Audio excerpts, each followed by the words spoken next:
Alright, so it's time for a bit of an honest review of Gowther. Is he worth summoning? Yes or no? The character is definitely very, very good, and I think if anything, this might be more for the later game players because he actually has a big use in the game, and that comes towards the silver demon in the lab sample dungeon, right? Like, I think if anything was made for this demon.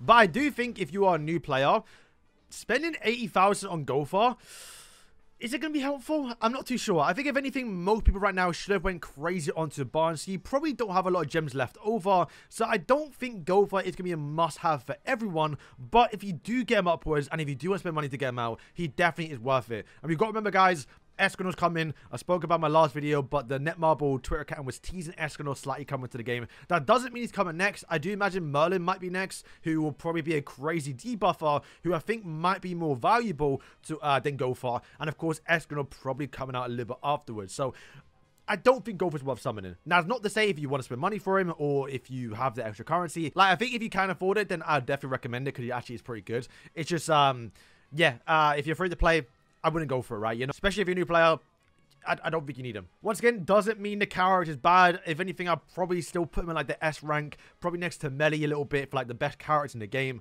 He actually is going to be very, very good, right? It's just, you don't need to go crazy right now. But if you happen to pull him, then you should be happy about it because he actually is a good character. So, first thing to notice is attack speed is 100, which is good. That means he has got, you know, the highest attack speed in the game, I'm pretty sure, right? But also as well is that he has got 65 range. So, he is a ranged character, which is perfect for the lab summon dungeon. But also means because he's a support character, he's going to stay out of the fight and buff up the team, right? And it's something that I've like noticed about like support characters.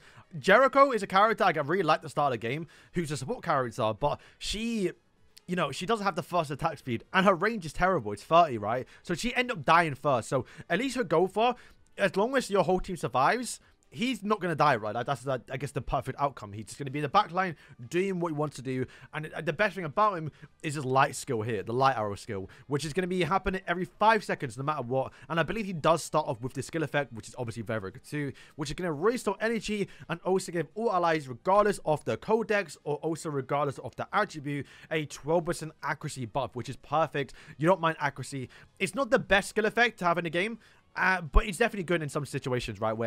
Where you may actually miss. And since you're probably likely going to be using Barn with him, you're going to have a lot of energy. So thankfully, he does reduce skill cooldowns by 2 seconds. So you can actually get more ultimates off. And I think maybe even use his skill again too. But the best thing about the skill, I've already mentioned it, it happens every 5 seconds. The accuracy buff lasts 10 seconds. So you're going to keep on replying it. Basically meaning this is a permanent buff as long as he can successfully attack someone. And that's the biggest problem I have right now with my Gowther, since he is a bit below level, right? But yeah, the skill also here, the Rewrite Light, does do pretty good range. It's not the craziest because he's a ranged character, but it's going to be alright. And add a cherry on top, he's going to do more damage to red characters, which is kind of nice too. So let's talk about Gowther. So this is the team I've been using for like normal stages. I mean, you don't need Alpha.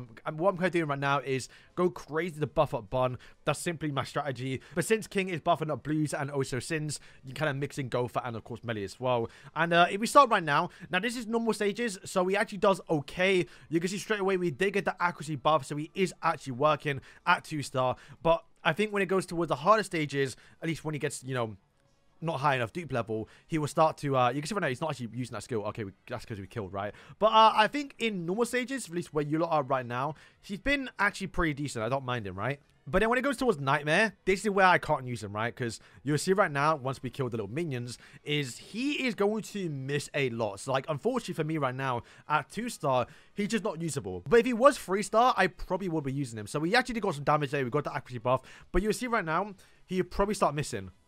Okay, he got to work as well, but he's not doing a lot of that. He's not doing a lot of damage. The accuracy's actually been quite helpful a little bit. But I know he does miss a lot, though. Like, King's missing too because he's 2-star. Yeah, just like 2-star legendaries, you can see right now, like, we haven't got the accuracy buff. They're just missing because they just don't have enough accuracy. And that's even with my Gowther having legendary attack rolls for accuracy. Just, it doesn't matter. He's just too low of dupe level. But if he was high dupes, I probably would be using him, I think, in most of my teams. Now, granted, in normal stages, you can't really see his full power, which is him obviously giving more energy, and of course, as well, reducing the cooldowns of your ultimates as well, right? So, we might have to showcase a little bit here, but if we use Gowther in this gold EXP dungeon, let's see if he gets the accuracy buff. If he does get the accuracy buff on the whole team, It crashed. Okay, this is like a new bug they've been doing. But on screen now, you can actually see Gowther starting off giving the accuracy buff towards my whole team, but more importantly, giving it towards Bellion. So when Bellion does use ultimate, which hit a lot of the little goblins, he did probably the most damage I've seen Bellion ever do, just because he got that guaranteed accuracy buff to where I'm pretty sure he didn't miss a single person. If you watch my gold dungeon farm, the character I was kind of using a little bit was the Malaska, because she actually gave accuracy towards the whole team, and that was on an ultimate, where Gowther's doing that on a tier 2 passively, so you actually don't mind it. I think, especially with him reducing cooldowns and giving more energy, I think he will be like a natural pick to bring into the gold dungeon farm, once again, assuming that he's actually be able to be usable in that stage.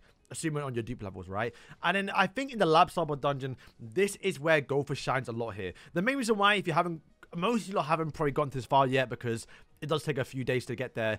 I think even like a week or two, maybe 2-3 weeks actually, because you have to get towards stage 100, right? But this boss, if you want to know what he does, after he misses or you miss 3 times, he does a massive knockback attack that then deals damage towards everyone. It knocks everyone back, and it also binds them, meaning if they want to attack him, they have to run forward again and deal damage. So the strategy I've been using this stage is to, one, bring Bun, because he's obviously broken, but also to bring characters that have really, really good range, right? So like Ulandi is okay, not the furthest range, but like you can see right here, we have Arden, Gustav, Gilfrost, and Gowther, all 5 of them, or like everyone in the back basically, they all have really, really long range to where they will be out of range of that massive AoE skill, but also as well, Gowther is going to be giving us more energy, giving us more accuracy, so we're more likely not to miss, which if we miss on this boss, he would then do that massive knockback. So yeah, I do feel like Gowther's made for this raid boss. You can see right now he's just not getting attacked. I think his, yeah, he gets a bit too close there. I don't know why. He should be 65 range. Maybe he's bugged a little bit. I'm not entirely too sure. But you can see he's not done the best in terms of damage, but he is providing support for the team. So I think once again, he's going to be a must-have for this actual raid boss. So if we go toward PvP, we can see what people are using right now. Now, I know the first person isn't using him, but bear in mind, he just came out. These guys have already maxed out all the characters, so where they got to get towards high dupe levels. And you can see people are starting to go for a bit more here, where because he actually is a good character, right? You're going to get more energy. You also do more damage to red characters, which I believe people are starting to use Diane. So you're dealing more damage towards her. But yeah, I do imagine so many people haven't actually, you know, summoned for Gowther, even switched the team out yet. So what we'll do is change our team and see if he's actually usable in this game mode. Okay, so we haven't gotten accuracy to proc yet, because he's not doing damage. Obviously, he hasn't used his skill yet. Okay, there we go. So now we got the accuracy buff, so it should be a lot better for us. And it should be a constant uptime. Gowther, once again, not doing a lot there, right? But we got to look at our actual energy restoration, right? Which I'm kind of hiding a little bit, actually. So if we see right now, I think we're ahead of him, right? I mean, obviously, I think, if anything, Barnes is doing a lot, obviously, because it's Barn. But we're reducing our skill cooldowns, which you actually can't really see passively. But like you can see, we're getting a lot more energy. And Gowther uses skill. Yeah, I mean, we're reaching, like, the end half of our actual, like, ultimate rotation. Like, Kane's, like, almost last, and he's actually getting the skill effects off. And with so much energy here, like, now. So, like, I really do like him as a character. It's just right now, for me, like, I just need him towards 3-star. Did we get the accuracy buff? We did, so that's obviously very, very good. I mean, you gotta really, like, I guess we're just not missing as much, right? Which is not, like, an indication of, like, how crazy a character is. Because you don't get that increased damage. It's just, okay, it's just guaranteed damage, right? Barn obviously did a lot as well. But yeah, we're using all of our characters' ultimates, right? You can see Wallow did actually get to use ultimate, which is something you rarely get to see, right? But he's obviously giving us so much more energy every 5 seconds. Like, that's the biggest thing. Like, we're on 50 there. I mean, he's on 60 because he's dying a lot more as well. And his ultimate as well. How much damage did he do? 34k. It's not the worst. Yeah, you gotta really, like, especially in PvP, it's gonna be so good to get so much more energy. Like, getting 5 energy every 5 seconds. Like that, especially in like a 2-minute game. Yeah, like that's going to be massive.